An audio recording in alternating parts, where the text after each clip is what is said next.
मारेगांव में कांग्रेस कमेटी ने अनोखा और तीखा विरोध दर्ज कराया है। मारेगांव माडी रोड पर मरम्मत न होने पर कांग्रेस कार्यकर्ताओं ने अर्धनंग होकर गड्ढों में बैठकर आंदोलन किया। करीब 3 घंटों तक चले इस विरोध प्रदर्शन से प्रशासन की नींद टूटी और तत्काल कार्रवाई का उन्हें आश्वासन दिया गया, जिसके बाद आंदोलन समाप्त किया गया।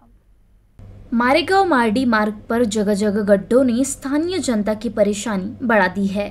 सोमवार को मारेगांव कांग्रेस कमेटी के अध्यक्ष मारुति गौरकर, अंकुश माफुर और आकाश बदकी ने भालेवाड़ी गांव के पास सड़क पर बने पानी से भरे गड्ढों में अर्धनग्न बैठकर विरोध दर्ज करवाया। करीब 3 घंटे तक चक्का जाम और सड़क पर बैठकर आंदोलन किया गया। करीब 3 घंटे बाद बांधकाम विभाग के अधिकारी सुहास ओचावार मौके पर पहुंचे। उन्होंने आंदोलनकारियों को भरोसा दिलाया कि जल्द ही सड़क मरम्मत का कार्य शुरू होगा। इसके बाद आंदोलन खत्म किया गया।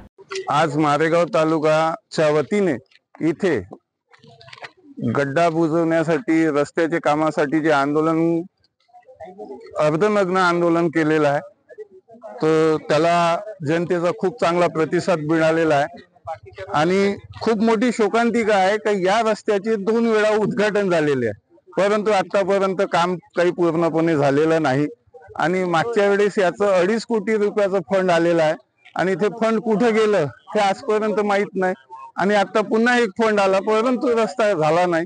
म्हणजे हा मारेगाव मार्डी हा रस्ता फक्त याच उपयोगासाठी सरकारनं प्रशासनाने ठेवलेला आहे का, हा प्रश्नचिन्ह निर्माण झालेला आहे।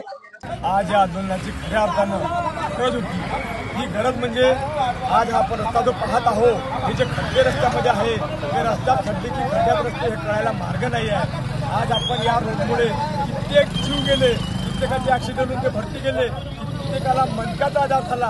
हा प्रश्न हा नुसता मार्डी मारेगाव तालुक्याचा रोडचा नसून हा संपूर्ण तालुक्याचा प्रश्न आहे। संपूर्ण तालुक्यात हे रस्ते पूर्ण खराब आहे आणि म्हणून आम्ही हे तालुका काँग्रेसच्या माध्यमातून, युवक काँग्रेसच्या माध्यमातून हे आम्ही आंदोलन या ठिकाणी चालू केलेलं आहे। या रोडला मागे धातूरमाटून गिट्टी टाकण्यात आली, त्या गिट्टी टोकदार गिट्टी टाकल्यामुळे गाड्या अनेक पंक्चर झाल्या, 4 व्हीलर पंक्चर झाल्या, टायर भट्ट झाले, अनेकांना आर्थिक उधळ सोसावा लागला।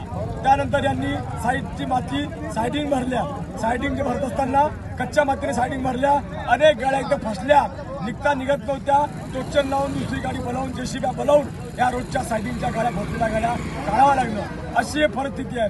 हे सरकार, हे प्रशासन हे कधी जागा होते हे आम्हाला कळायला मार्ग नाही।